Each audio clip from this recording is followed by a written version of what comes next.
자, 또 몇 분이 40분이겠죠, 또.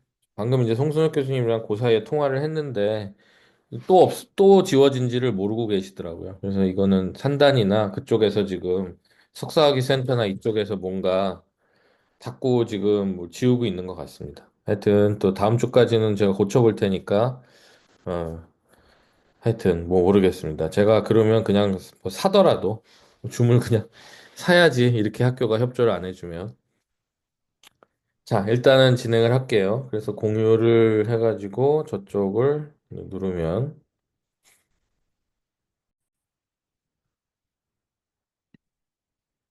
지금 이렇게 됐고요. 자, 세 번째 시간은 요거를 이제 다 나가기는 어려운데 왜냐면 이게 장수는 이제 얼마 되지 않는데 이게 좀 짚고 넘어가야 될 것들도 좀 있어가지고 그거에 대한 설명을 뭐 다 매번 할 수는 이제 없고요. 그래서 어, 그 뭉탱이로 좀 하다가 조금 넘어가다가 또 하다가 하면은 이게 30개를 다 커버하기는 조금 어렵습니다. 그래서 그렇게 하다가 이제 끝나면 아무래도 한 절반 정도는 이제 다음 시간에 이어서 붙이는 걸로 하도록 하겠습니다. 자, 요거는 이제 보통은 원래 이제 그 파워앰프와 전자회로를 하게 되면 10주차, 오늘은 아니고요. 다음 주부터쯤 되겠죠. 10주차부터 10, 11, 12, 13, 14는 랩을 이제 하게 됩니다. 그러니까 실제로 어떤 전자회로 같은 것들을 이제 만지거나 파워앰프 회로들의 중간에 신호가 어떻게 나가는지를 이제 보는 그런 얘기를 이제 하게 되는데 그래서 이제 슬라이드 이름도 이제 랩으로 돼 있고요. 원래는 이제 요 분이 맡아주셔야 되는데 여러분 수업이 1학년 1학기로 이제 가게 되면서 요 분이 지금 DSP 쪽에서도 토요일 날 나오셔야 되거든요. 토요일 날 아침에 지금 다음 주부터 나오셔야 되는 거지. 그러면 이거를 병행을 할 수가 없잖아요. 월요일 날 밤에 줌을 하고 토요일 날 아침에 거기를 나온다. 이거는 회사 뭐 하시는 분 입장에서는 좀 너무 많죠. 여기가 뭐 돈도 많이 주는 것도 아니고. 그래서 이제 요 부분을 제가 일단은 그냥 커버를 하고 마지막에 요 실험을 하는 그때쯤에 이제 요 분한테 잠깐 부탁을 해가지고 그 전자회로를 지금 구매 중에 있거든요. 구매 프로세스 중에 거기에다가 뭐 간단하게 여러분이 이렇게 딱 찍으면 바로 오실로에 뜰 수 있게 그런 식의 세팅은 좀 같이 좀 해놓고 여러분이 사용법 정도만 익힌 다음에 이제 당일날 그것들을 데모를 하시는 방식, 뭐 PPT 같은 거 하나 만들어가지고 이제 쏘는 방식, 그렇게 하려고 합니다. 그래서 이제 어쨌든 그분의 슬라이드를 지금 우리가 해야 되는 거고, 제가 만든 슬라이드는 아니라서 플로우가 이제 저랑은 좀 다르실 거예요. 한번 요거를 그냥 사용해서 해보도록 하겠습니다. 자, 이제 이분은 이제 히스토리를 이제 얘기하면서 사실은 되게 디테일한 얘기들이 이제 많이 있는데요. 그 사실은 이제 디지털 회로를 좀 하시는 분이어서 디지털 개념 얘기가 이제 많습니다. 우리가 지금까지 배운 아날로그 회로라든가 클래스 D 앰프도 사실은 이제 기본적으로 약간 아날로그성이기 때문에 디지털 데이터를 쓰지 않아도 되는 거죠. 제가 만약에 여기에 그 클래스 D 앰프가 있다. 그럼 이쪽으로 아날로그 신호를 넣어가지고 뭐 보통 그쪽 그림으로 보면 이렇게 되겠지. 아날로그 신호를 넣으면 아날로그 신호가 나오고 그냥 이게 클래스 D 앰프죠. 그런데 우리가 현실적으로 음악을 들을 때 대부분 어떻게 하냐면은 어 컴퓨터에 있는 그쵸, 노트북에 있는 그 아웃단에서 소리가 나가가지고 그렇죠. 그 다음에 요 기계에 넣어가지고 이렇게 뭐 한다는 거죠. 그럼 컴퓨터 안에는 결국 디지털로 저장된 웨이브 파일 같은 것들이 있겠죠. 그러니까 이제 우리가 완전 아날로그 증폭 회로 같은 것들을 배우기는 하지만 우리가 실제로 뭔가 쓰는 신호들의 체계는 아날로그와 디지털을 이제 끊임없이 이제 넘나들게 되는데 여기서 이제 얘기하는 것처럼 아날로그에서 디지털로 컨버팅을 한다거나 디지털을 아날로그로 컨버팅을 한다거나 할 때 우리가 그 웨이브 파일 그 오디오 웨이브 파일 있죠? MP3 말고 이제 그런 파일들에 저장이 되는 패턴들의 개념이 여기에 좀 정리가 돼 있는 거죠. 그러니까 우리가 샘플링 같은 거 배울 때 이렇게 시간축에 있는 값을 막 이렇게 잘게 자르는 거. 그다음에 요게 이제 앰플리튜드죠. 앰플리튜드 값을 또 이렇게 자르면은 양파 격자 무늬처럼 이제 하나의 그 사인파 같은 것들이 이렇게 촉촉촉촉촉촉 잘려져 있을 텐데 그 잘려진 그 점들, 잘려진 커팅 포인트들을 다 합쳐 보면은 일종의 부호처럼 그게 저장이 됩니다. 그래서 그 저장한 것들을 부호해가지고 보내놓고 디지털로 나중에 그거를 부호를 해제하는 복호를 하는 과정이죠. 그러니까 변조 복조랑 비슷한 겁니다. 어쨌든 비밀 코드처럼 한번 바꾸는 과정은 또 필요하고요. 걔를 다시 원복하는 것도 필요하게 되는데 그 방식이 변조에서 복조냐? 여기서는 아날로그에서 디지털로 바꿨다가 디지털에서 아날로그로 바꾸느냐? 이제 같은 개념이 되는 거죠. 그래서 그렇게 코드화하는 개념법에 대해서 요 분이 정리를 하였고 지금 여기서 보는 이 그림도 이제 어떤 식이냐면 5비트 카운터. 그러니까 내가 사인파가 있는데 걔를 2의 5승 정도 되는 값으로 2의 5승이면 32개죠. 그래서 32개의 모는 종이 높이로 자르면 이쪽에 값이 이제 다양하게 저장이 되겠죠. 5비트니까 00000 같은 00000부터 얘가 전부 1이면 11111까지 해당이 될 거 아니에요. 그 값들을 디지털 신호로 이제 보내가지고 실제로 이제 그 값을 카운트 해가지고 나중에 요 아날로그 회로로 이제 복호하는 그러니까 여기서 디지털 값이 00000이 왔으면 이쪽에는 어떤 값이냐라는 거죠. 이쪽에 11111이 왔으면 이쪽에는 도대체 어떤 값이냐? 이거는 분명히 기호로 돼 있겠죠?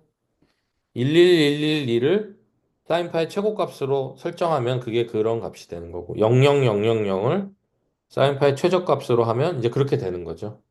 그러면 01010은 뭐 이쯤이니까 사인파의 중간값. 이런 식으로 그때그때 하나씩 읽어가지고 5개씩 읽어서 이쪽에 보내서 그거는 무슨 값. 또 5개 읽어서 자, 그거는 그 다음 사인파 값. 그 다음 또 5개 읽어서 자, 그거는 그 다음 사인파 값. 이런 식으로 계속 넘겨주는 패턴의 프로그램이 여기에 이제 모양으로 돼 있는 겁니다. 그래서 DAC가 되는 거고요. 반대 개념은 뭐냐면은 아날로그 신호가 이제 이번엔 아날로그 신호가 들어와요, 이쪽에서. 들어오는 거를 마치 요 그림의 역순처럼 어떤 박스가 있는데 그 박스가 신호를 이번에는 00000 이렇게 찢어 내보낸다는 거예요. 반대로 어떤 값이 들어오면 또 11111 이렇게 내보낸다는 거죠. 그래서 5개씩 묶으면은 5개씩 묶은 0과 1로 된 존재가 실제로 사인파의 어떤 한 점들을 계속 이제 의미한다는 겁니다.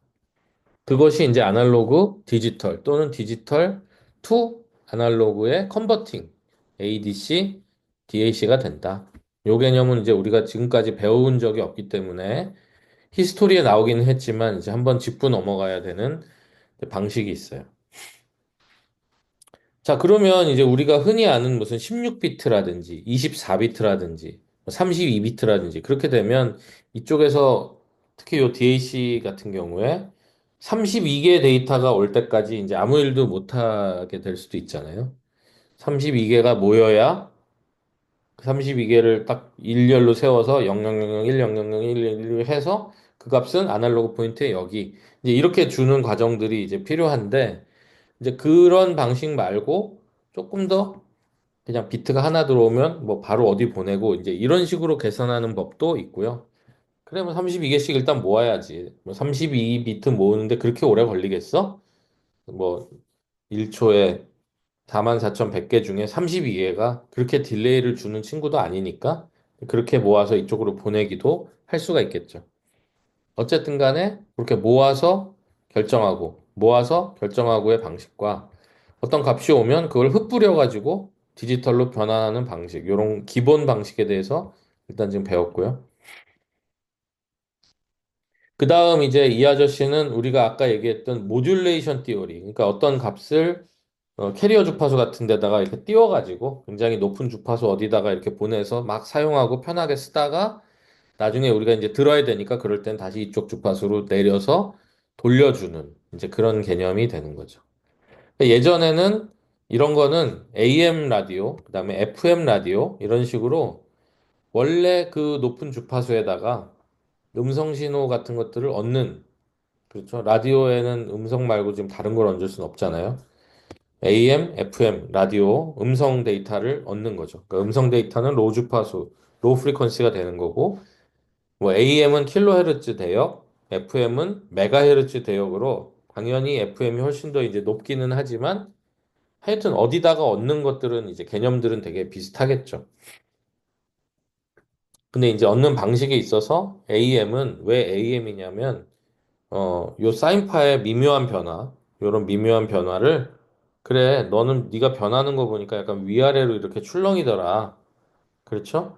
그러니까 그 위아래로 출렁이는 크기를 그대로 복제를 해가지고 앰플리튜드를 복제해서 이쪽에 모듈레이션 할 때 직으로 쓰는 방식이 이제 되는 거죠. 그런 다음에 이제 어떤 또 개발자는 사인파가 있는데 사인파가 이렇게 올라가는 플러스 방향, 그렇죠? 그 다음에 이렇게 떨어지는 마이너스 방향에 착안을 해가지고 내가 어떤 주파수 기준점을 하나 줄 테니까 여기서 네가 만약에 플러스로 움직이면은 이쪽, 마이너스로 움직이면 이쪽과 같이 실제 주파수 떨림의 속도를 바꿔주는 겁니다. 예를 들어서 제가 이 손을 이러고 있는데 플러스가 들어오면 제가 빨리 움직이고요. 그다음에 마이너스가 들어오면 사인파가 느리게 움직이는 그런 패턴을 만들었다고 합시다. 그러면 그걸로도 일종의 저쪽에서 오는 신호를 부호화, 그러니까 암호화할 수 있는 거지. PM은 이제 페이즈를 가지고 하는 방식이니까 위상이 틀어졌느냐 안 틀어졌느냐 같은 거를 이쪽에 옮길 수가 있는 거죠. 그러니까 우리가 사인파가 가질 수 있는 것들은 가만히 생각해 보면 그게 다예요. 사인파의 키가 크냐, 사인파의 키가 작냐, 앰플리튜드죠. 자, 사인파가 어때요? 1초에 100Hz로 움직이느냐, 110Hz로 움직이느냐, 그게 두 번째죠. 자, 사인파가 0에서부터 시작했느냐, 아니면 시작은 1에서부터 했느냐, 그거는 이제 위상이죠. 그러니까 우리가 써먹을 수 있는 사인파 인포메이션들이 결국은 세 개고, 그 세 개들이 AM, FM, PM이라는 방식으로 포장이 돼서 모듈레이션이니까 그걸 이용해서 모듈레이션을 해가지고 뭐 우리가 쓸 수 있는 주파수 대역이 되게 다양했단 말이에요. 지금도 계속 저 위로 개척을 하고 있죠. 근데 우리가 쓸 수 있는 일반적인 대역에서는 AM, FM 같은 것들은 이제 편하게 쓰다가 지금 이제 그러니까 소위 말해서 핸드폰 통신 이런 거 이제 사용하는 통신 기기에서는 이제 AM 같은 것들과 뭐 FM을 막 섞어서 써본다든지 뭐 PM과 뭐 AM을 섞어서 써본다든지 같이 쟤네들을 섞어가지고도 또 정보를 하기도 하고 뭐 저기서 쓰는 기술보다 또 다른 기술들을 뭐 새로 개발해갖고 그걸 또 섞기도 하고 뭐 이런 식으로 사실은 이제 어마무시하게 통신의 아이디어들이 유무선 포함해가지고 이제 많이 바뀌고 있다. 그것의 핵심은 무엇이다? 여기서처럼 캐리어 주파수 등을 이용한 변형, 모듈레이션 방식의 신호 체계로 쓰고 있어요. 지금 우리가 이걸 암호화한다라고 얘기를 한 것처럼 사실은 어떤 암호를 만드는 사람들도 이런 걸 되게 좋아합니다. 주로 이제 미국의 인도 교수나 이런 사람들 만나보면은 막 이렇게 머리에 터빈 두르고 다니다가 말도 좀 약간 이상하게 하고 그러는데 저 사람 뭐 무슨 거 했지 그러고 검색해 보면은 무슨 3G 핸드폰에 만든 알고리즘이 그 사람 이름이에요. 그러니까 되게 웃겨. 뭐 솔로몬 코드 그래서 솔로몬 무슨 임금인가? 그러고 보면은 그 솔로몬이란 교수가 왔다 갔다 하고 있어요. 그런 경우가 되게 많다. 그러니까 미국이라는 게 참 웃긴 게 이제 그런 좀 대단한 개발자들이 학교에 되게 오래 많이 남아 있고요. 그리고 학교에 기증을 많이 해가지고 학교 이름이 그런 식으로 돼 있는 경우가 많아요. 되게 유명한 것을 개발한 사람의 이름이 뒤에 있다. 그러니까 우리나라는 뭐 그런 경우가 거의 없죠. 그러니까 우리나라에서 무언가를 개발한 사람이 있다고 칩시다. 뭐 있겠지. 그 사람이 이제 우리나라에다가 기증을 하면 우리나라 대학 교육은 좀 묘하게도 제가 뭘 개발했다고 칩시다. 그래서 학교에 100억을 줬어요. 100억은 좀 너무하다. 한 뭐 20억 줬어요. 그래서 어떤 건물을 잘 리모델을 해가지고 그 안에 이제 김범수 무슨 테크놀로지 센터 이렇게 만들 수 있겠죠? 그러면은 거기서 끝입니다. 거기서 끝이 뭐냐면은 좀 이따 누가 그 안에 시설이 좀 낡아가지고 한 3년, 4년 지나가지고 김태학 씨가 한 17억을 줬어요. 20억보다 작아. 근데 새로 또 개비를 했어. 그러면 적당히 타협을 해가지고 이름이 김태학 씨로 바뀌어요. 이제 그런 식이 되니까 이제 한국 시스템에서는 이렇게 영구히 뭔가를 기증하기가 어렵죠. 근데 이제 미국은 물론 20억 이렇게 준다고 이름을 태워주지도 않는 데다가 한 200억 정도를 줬다고 하면은 진짜로 그냥 그 센터는 제 이름으로 박제된 센터가 되기도 하는 거거든요. 그러니까 거기는 진짜 내볼만 하죠. 내면은 이름이 그대로 박제가 되니까. 그러니까 그런 면에서 한국은 조금 적게 받지만 금방금방 갈아탄다. 요런 약점이 있고요. 미국은 좀 크게 받지만 그 센터 이름으로 그냥 가는 겁니다. 뭐 락펠러 센터다. 뭐 이제 그런 이름들이 있잖아요. 카네기 홀이라든지. 카네기가 돈을 많이 내서 카네기 홀이 만들어졌잖아요. 그런데 좀 있다가 무슨 뭐야 이재용 회장이 가서 돈을 주면은 이재용 홀로 바꿔주나요? 이제 그런 느낌입니다. 그러니까 한번 딱 돈을 쓰면은 그 이름으로 박제를 해준다. 그거는 상당히 매력이 있겠죠.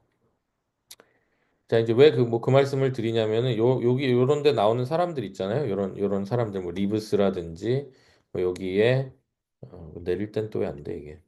여기에 무슨 뭐 블랙이라든지 이런 식으로 만약에 센터 같은 걸 뒤지면 센터가 나오기 때문에 그래요. 그만큼 이제 유명한 사람들이 해외에서 하고 나서는 학교에 남든가 학교에 건물로 존재한다거나 뭐 그 지역에 되게 유명한 어떤 무엇을 만든다거나 이런 형태로 존재를 하는 건 좀 우리 엔지니어적인 입장에서는 좀 부럽다 이렇게 말씀드릴 수가 있겠습니다.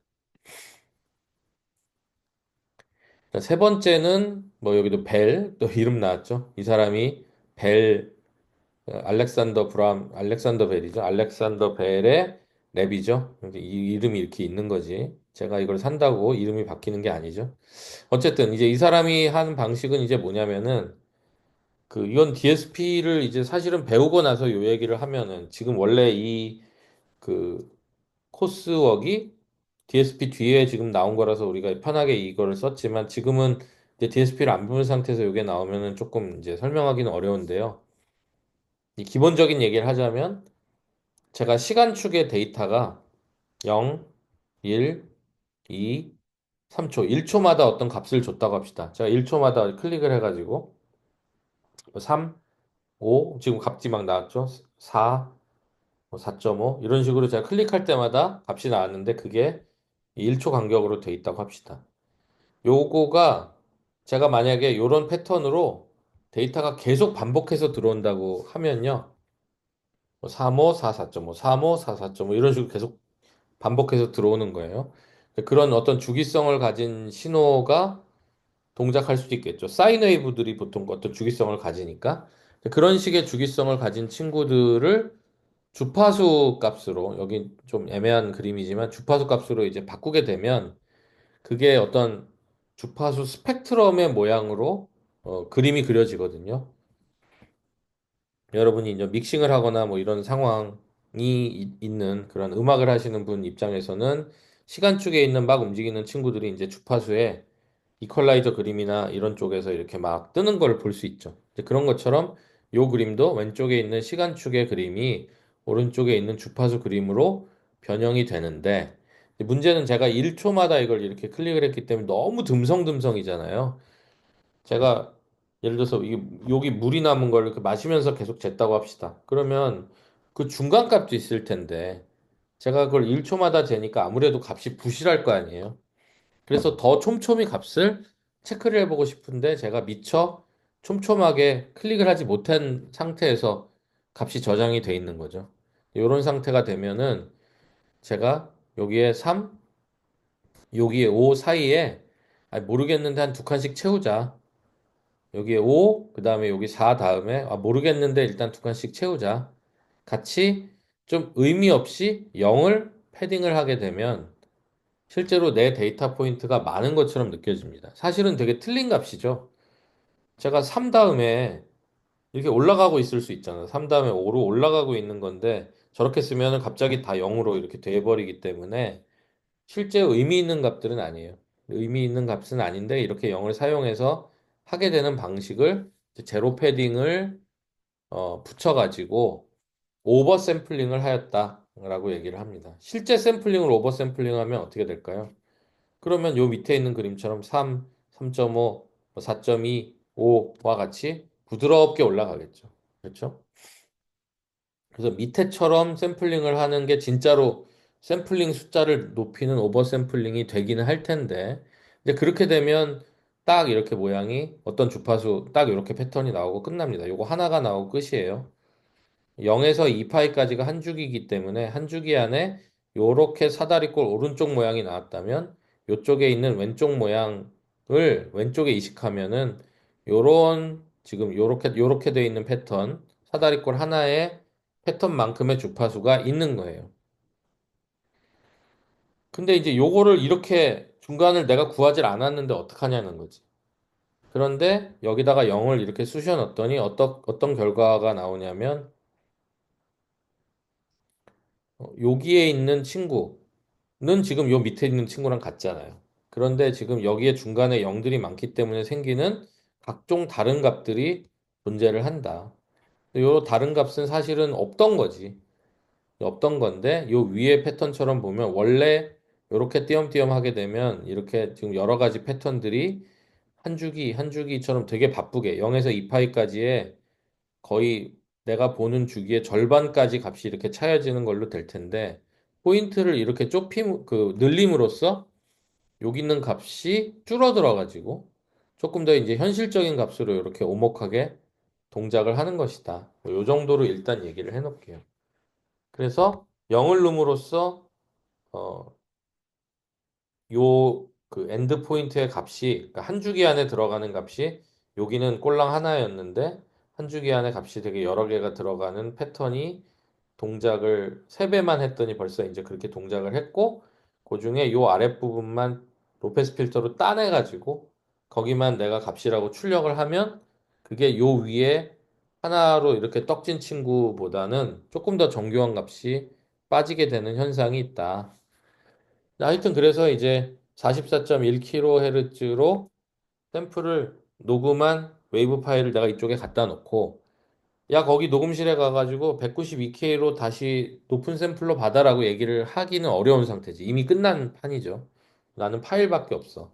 이 상태에는 요걸 가지고 뭐 3배든 6배든 12배든 튀겨가지고 처리를 하게 되면 얻는 이득이 생기게 되는데 그 이득들이 이제 현대같이 좀 샘플링을 자유자재로 해도 뭐 DSP 보드나 여러분이 가지고 있는 CPU나가 별로 부담을 오디오 정도 신호에 대해서 별로 부담을 느끼지 않는 상황에서는 훌륭하게 우리가 얻을 수 있는 장점을 소화할 수 있겠다. 뭐 이렇게 볼 수가 있습니다. 근데 이 당시의 방식과 이 당시의 하드웨어로는 이거를 이런 개념을 가지고 바로 상용화를 하기는 아주 아주 어려웠다. 그런 거고요. 그 다음 개념은 이게 뭐냐면은 어, 노이즈 쉐이핑이라고 하는 개념입니다. 이제 노이즈 쉐이핑은 아까 오버샘플링에서 이제 나오는 얘기인데 제가 만약에 이걸 계산하다 생기는 노이즈가 있다고 합시다. 그 노이즈는 지금 요 0에서 2파이인 사실은 요 사다리꼴 하나죠. 요 사다리꼴 하나에 아마 골고루 이렇게 묻을 거예요. 골고루 묻을 것인데 만약에 내가 이렇게 오버샘플링을 하게 되면은 이 노이즈가 원래 이렇게 끼려고 했던 노이즈가 만약에 100이라고 합시다. 가루가 100개예요. 이 100개의 가루가 전부 요 사다리꼴 하나에 다 뿌려질 텐데 요 밑에 친구는 어떻겠어요? 여기 사다리꼴이 지금 벌써 3개로 늘었기 때문에 사다리꼴 3개에 100개의 가루가 떨어지는 확률이 되는 거죠. 그러다 보니까 확률적으로 첫 번째 사다리꼴 모양에 떨어지는 노이즈 가루의 수는 3분의 1로 확률적으로 줄 수가 있다. 뭐 이런 얘기입니다. 그래서 이쪽을 보시면 노이즈가 노이즈 쉐이핑이라고 하는 거는 이제 이 노이즈들이 저주파, 뭐 중간 주파수, 고주파 막 내가 처리하는 데이터가 펴져 있는데 우리 아까 얘기한 그 PWM 앰프처럼 이쪽에 저음, 그다음에 여기 뭐 중간 주파수, 여기는 뭐 고음 이런데 이제 실제로 내 귀에 들리진 않지만 여러 가지 신호들이 있을 거 아니에요. 아까 그 그림처럼. 그런 쪽에 에너지가 집중해서 때가 묻는다면 내가 로페스 필터로 날카롭게 딱 잘라서 이쪽은 안 쓸 거라고 버리는 순간 어떤 효과가 생기냐면 이쪽에서 버려지고 있는 데이터에 때까지 다 묻은 채로 버려지게 된. 그러니까 애초에 여기는 내가 버리려고 했던 건데, 그쵸? 그러니까 여러분이 뭐 이렇게 라면을 먹다가 바닥에 막 떨어졌는데 컴퓨터에 바닥 여기 뿌려지면 안 되잖아요. 그래서 컴퓨터에 이제 이렇게 책 같은 걸 이렇게 덮어놓고 라면을 먹을 수가 있겠지. 근데 이 옆에는 지금 온갖 서류가 있는데 어차피 버릴 거였어. 뭐 이런 거 다 버릴 건데 글로 튀긴단 말이에요. 확률적으로 튀기겠죠? 그러면은 어떻겠어요? 내가 하여튼 내 컴퓨터 위에만 이런 걸로 잘 가리면은 막 라면을 개걸스럽게 먹어도 적당히 튀길 거 아니에요? 그런 다음에 어떻게 한다? 이 종이 갖다 버리고 옆에 있는 종이 갖다 버리고 이제 그러면 기본적으로 요 컴퓨터 위에 떨어지는 그러니까 내 책으로 덮은 여기에는 확실히 라면 국물이 더 적게 튀겠지. 확률적인 거예요. 그것이 오버샘플링하고 이제 접목이 되면 효과를 발휘하게 된다. 결국 오버샘플링을 해가지고 주파수 스펙트럼을 굉장히 넓게 써버리면은 노이즈들이 특히 이쪽을 20kHz에서부터 위를 상당히 넓게 쓰게 되면 이 위쪽으로 많이 아무래도 붙겠죠. 이쪽으로 많이 붙을수록 어떻다? 그냥 걔를 버리면 된다. 그러면 와 훨씬 조용한 기계가 되겠네라고 해석을 할 수가 있겠죠. 그런 것들이 바로 이런 친구다. 그 다음에 어디 갔어? 네 번째, 이 친구는 요게 이제 이 책의 이제 3장 초반에 이제 나올 얘기인데, 그래서 이제 오늘은 요걸 얘기하기가 어렵고, 3장 얘기를 할 때, 요 얘기를 조금 할 거예요. 그래서 그때 이제 얘기할게 델타 시그마 서키트 요거를 이제 알고는 있어야 돼가지고 델타 시그마라는 게 이제 이름만 얘기를 하자면은 델타는 이렇게 세모 모양이잖아요. 델타. 그다음에 시그마는 여러분 그 덧셈 할 때 이렇게 그 시그마 그림 있죠? 여기다 쓰면은 델타 시그마 그러니까 요게 기호예요. 요 기호를 어디서 봤냐면은 무슨 수식 같은데 이제 보면은 덧셈 같은 거 할 때 그렇죠? 1 여기서 n은 뭐 1에서 2까지 더해라. 뭐 이런 식으로 할 때 요 시그마 기호를 하죠. 그래서 요것은 이제 합을 이제 나타내는 거고요. 그다음에 요 델타는 기본적으로 어떤 차이, 뭐 우리가 DT라고 얘기하는 그런 거 있었잖아. 우리 아까 시험 볼 때 DI, DI, DT 요렇게 이제 쓰신 분도 있으니까 DT분의 DI 요렇게 되면 그 전류를 시간에 따라서 우리가 한번 미분한 거죠. 요거를 이제 D라는 게 굉장히 작은 아주 조그만 공간이다라고 하면은 뭐 이렇게 쓸 수도 있거든요, 사실은. 굉장히 조그마한 시간 그 간격 중에서 내가 조금 변하는 전류의 양, 이렇게 이제 쓸 수도 있죠. 자, 그래서 조그맣게 변하는 그러니까 변한다. 그러니까 어떤 값에서 어떤 값에 요 미묘한 차이, 이런 것들을 의미하는 게 이제 델타라는 겁니다. 그래서 델타가 뭐 A와 B의 어떤 빼는 값, 차이, 이렇게 얘기를 하기도 하고, 변화량, 이렇게 얘기를 할 때 쓰는 것들이 델타다. 그리고 시그마는 그것들을 이제 모아가지고 합친다. 같은 개념이 돼서, 뭐 델타 시그마로 하든, 시그마 델타를 하든 상관이 없는 이름들이 요 당시에 발생하게 됩니다. 자, 그래서 요거는 이제 오늘은 조금 덜 할 거고요. 다음에 이제 할 거니까. 그때 이제 조금 더 얘기할 때 한 번 더 할 거라서 오늘은 넘어가고요. 그 다음은 이제 앰프인데 이거는 클래스 D 앰프를 제일 처음 만든 사람이 이제 썼던 도면이에요. 그래서 요거를 이제 보시면 63년에 만든 도면인데 대충 보시면 우리가 아까 얘기한 삼각파 같은 것들이 여전히 있고요. 그렇죠? 요 당시는 이제 밀러 서투스 제너레이터라고 해서 그냥 삼각파가 아니고 우리가 아까 봤던 앞에가 조금 더 날렵하게 올라가는 뾰족한 웨이브 파형이 됩니다. 그리고 어떤 박자로 저것들을 움직이게 하기 위해서 박자 제어 같은 것들이 있고요. 그래서 뭔가 이렇게 변형을 해서 뭔가 디텍트를 해서 우리가 아는 막 다이오드 니트 뭐 커패시턴 이런 애들이 있겠죠. 그래서 요 폭을 지금 조절하는 것들이 보이죠. 그래서 기본적으로 클래스 D 앰프의 약간 컨셉이 상당히 유사한 방식이었다. 근데 우리가 아는 그런 클래스 D 앰프의 모양은 아니고요.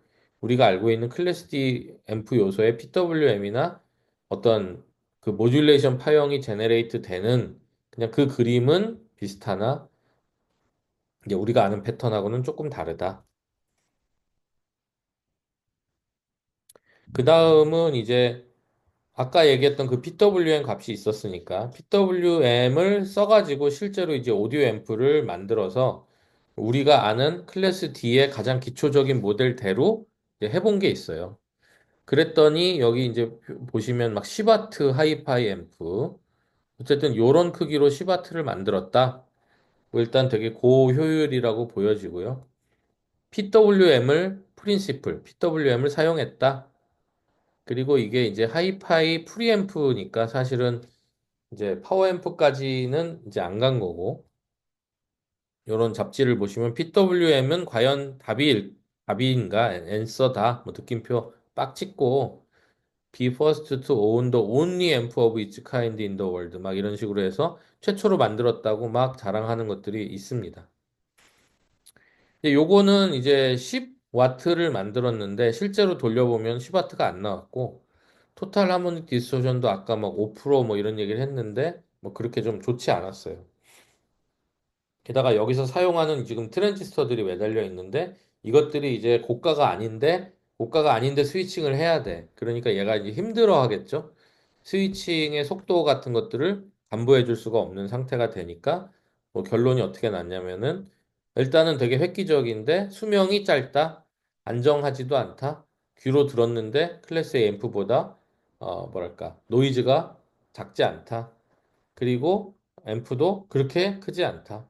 이렇게 되니까 뭐 그냥 기법만 다르지 너무 별로네. 이제 라고 얘기를 했다는 거예요.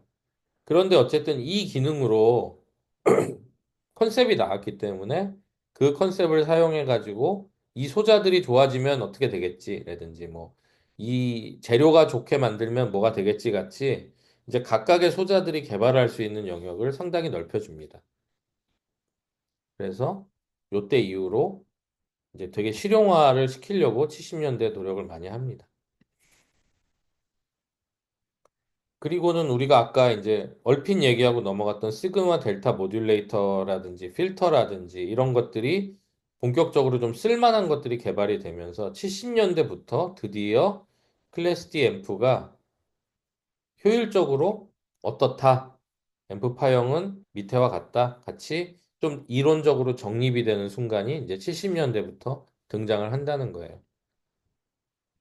그래서 또 다시 70년대에 되면은 우리가 아까 얘기했던 델타 시그마 ADC 같은 것들이 거기에 겹쳐서 사용이 되게 되고 그리고 스위치로 그렇죠. 지금 스위치 방식을 썼잖아. 그러니까 스위치 방식으로 앰프를 만들었다 같은 신조어를 만들기 위해서 스위치 앰프, 스왑프 이렇게 그냥 그 당시에는 만들었습니다.